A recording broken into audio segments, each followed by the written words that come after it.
a través del malestar y la desesperanza, por deslegitimar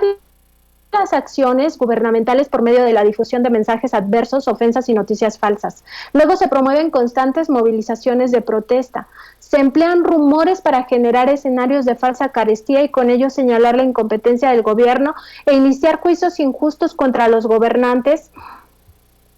Finalmente viene la fractura institucional, donde los procesos judiciales avanzan, los medios de comunicación los apoyan y los gobiernos finalmente caen. ¿Dónde estamos nosotros, Vicente? Y yo creo que la sociedad ya también se da cuenta de esto. Estamos en las fases donde tratan de ablandar a la sociedad, donde buscan a través de fake news. A mí me parece sorprendente que incluso en todas estas campañas, cualquier cosa que le genera un poco de felicidad a la sociedad, ahí van los medios de comunicación a generar desesperanza, a generar malestar, a generar angustia. Y la vacuna me parece que es un ejemplo de esto, porque a pesar de que había lugares donde había mucho descontrol a la hora de las vacunas, sobre todo a los adultos mayores de 60 años, y que habían largas filas y de horas y horas ahí formados y que tenía que ir la familia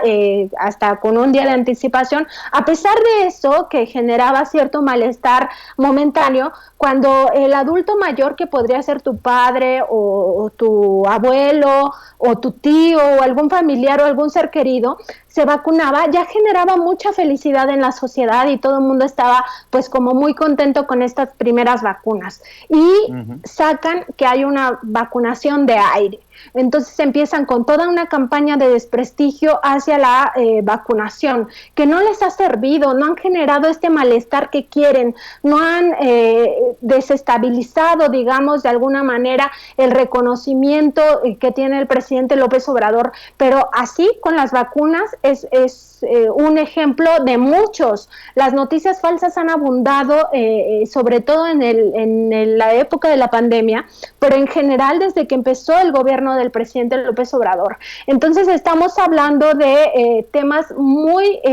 interesantes, pero al mismo tiempo que deben de generar conciencia en la sociedad para que esto no ocurra, y básicamente no es deseable que un país le ocurra un golpe blando por lo que ocurre después. O sea, después viene el saqueo total de sus recursos, viene lo que ya hemos vivido con los gobiernos del PRI y del PAN, viene una situación de vulnerabilidad respecto de potencias como Estados Unidos, y por eso también, Vicente, es muy importante lo que hoy mencionó el presidente López Obrador en la conferencia mañanera, y te lo menciono ahorita porque si no después se me va a olvidar, que sí. Estados Unidos no ha respondido la nota diplomática que mandó el presidente el 6 de mayo, cuando fui a la mañanera y le pregunté justamente si estaba enterado de que la embajada de Estados Unidos estaba entregando dinero, recursos a la Organización Mexicanos contra la Corrupción, y si esto él consideraba que era un financiamiento a los grupos opositores, y el presidente me respondió que sí, o sea que incluso era un intento de golpismo. Entonces el hecho de que Estados Unidos a la fecha no haya, casi un mes ha transcurrido de que se envió esta nota diplomática, no haya respondido, quiere decir que hay intereses mucho más allá de los empresarios, mucho más allá de los expresidentes, porque también hay que ver el activismo de los expresidentes y por qué los expresidentes como Felipe Calderón y como Vicente Fox están tan atemorizados también por qué va a pasar el 6 de junio, pues justamente porque viene la siguiente consulta, que es un ejercicio democrático para preguntarnos si queremos o no que se les investigue y en su caso que se les enjuicie por los crímenes que cometieron durante sus sexenios. Entonces, si tú te das cuenta, todo va concatenando y todo va armándose como un rompecabezas que nos va explicando una realidad y que nos va explicando por qué están tan desesperados, como también tú, Vicente, decías, esta palabra me parece que es la que más cabe, por qué están tan desesperadas estas élites que lo han perdido, pues en parte sus negocios, porque también hay que decirlo, no han perdido todos sus negocios, ellos siguen siendo multimillonarios y siguen tratando desde esta cúpula decirnos carnales y que votemos en nuestro lenguaje, porque ellos creen que además somos ignorantes, que no podemos tener un pensamiento crítico, que podemos ser manipulables, que votemos por sus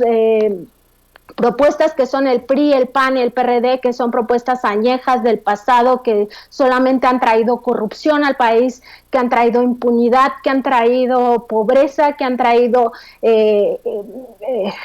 desigualdades terribles, ¿no? Con el hombre más rico del mundo y las personas más pobres que viven hasta en cuevas en las regiones indígenas de este país. Entonces, me parece que es un momento crucial para todos, que debemos de estar muy atentos a lo que pasa y sobre todo, pues, es cuando nos llaman a tener un voto razonado, pues recordar lo que han significado tanto el PRI y el PAN en el poder, porque recordar nos va a permitir votar en conciencia por lo que realmente requiere la mayoría de los mexicanos. Y a mí me parece que es un momento donde tenemos que estar también muy alertas, porque no es deseable que haya un golpe de Estado en el país, sea blando o sea duro. No es deseable, como no es deseable en ningún otro país, en ninguna otra nación. Entonces, bueno, este Nancy. es el panorama, Vicente. Este reportaje, además, lo traemos en varias entregas. Apenas ayer se publicó la primera entrega, pero vamos a hacer varias entregas de este reportaje a lo largo de la semana, donde vamos a ir viendo cómo se mueve esta maquinaria, dónde están sus actores, quiénes son los actores con nombre y apellido, qué función están haciendo. Y como tú bien decías, Vicente, también hay gente incrustada en el propio gobierno federal, gente que debe de ser ya sacudida, que ya se vaya a su casa, pues o que se junte, ¿no?, con sus verdaderos patrones, que son los que están llamando justamente en este momento y se están quitando las caretas, las máscaras de demócratas para mostrar su verdadera cara. Y su verdadera cara es antidemocrática, es además dictatorial. Ellos sí que buscan que no haya rendición de cuentas, que no haya combate a la corrupción, que sigan los negocios turbios, que sigan estas condonaciones multimillonarias de impuestos a las que estaban acostumbradas en el pasado. Están acostumbrados al amiguismo, a la corrupción, etcétera, y eso se tiene que frenar. O sea, eso en México ya no está para eso, y vamos camino hacia un barranco, y la gente, por eso 30 millones de mexicanos, y eso no se nos debe de olvidar, votaron en 2018 porque eso ya no siguiera pasando en el país.